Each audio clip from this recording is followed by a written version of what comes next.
जय श्री कृष्णा। भगवत गीता में लिखा है, मनुष्य को शरीर के निर्वाह के लिए भी कर्म करना होता है।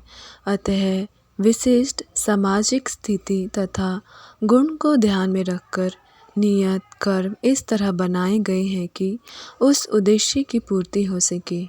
यज्ञ का अर्थ भगवान विष्णु है। सारे यज्ञ भगवान विष्णु की प्रसन्नता के लिए हैं। वेदों का आदेश है, यज्ञो वे विष्णु।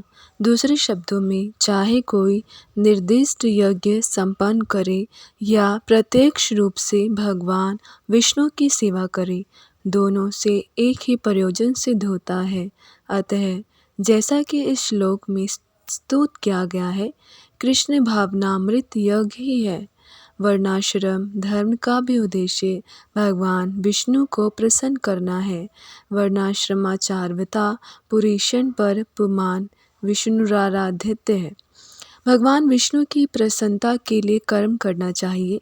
इस जगत में किए जाने वाला अन्य कोई कर्म बंधन का कारण होगा, क्योंकि अच्छे तथा बुरे कर्मों के फल होते हैं और कोई भी फल कर्म करने वाले को बांध लेता है। अतः कृष्ण को प्रसन्न करने के लिए कृष्ण भावना भावित होना होगा, और जब कोई ऐसा कर्म करता है तब वह मुक्त दशा को प्राप्त करता है।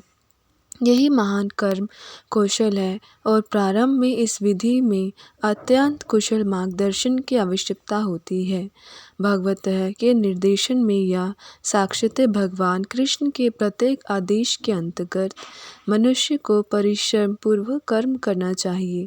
इंद्रिय तृप्ति के लिए कुछ भी नहीं किया जाना चाहिए, अपितु हर कार्य कृष्ण की प्रसन्नता के लिए होना चाहिए। इस विधि से न केवल कर्म के बंधन से बचा जा सकता है, अपितु इससे मनुष्य को क्रमश भगवान की वह प्रेमा भक्ति प्राप्त हो सकेगी जो भगवत धाम को ले जाने वाला है।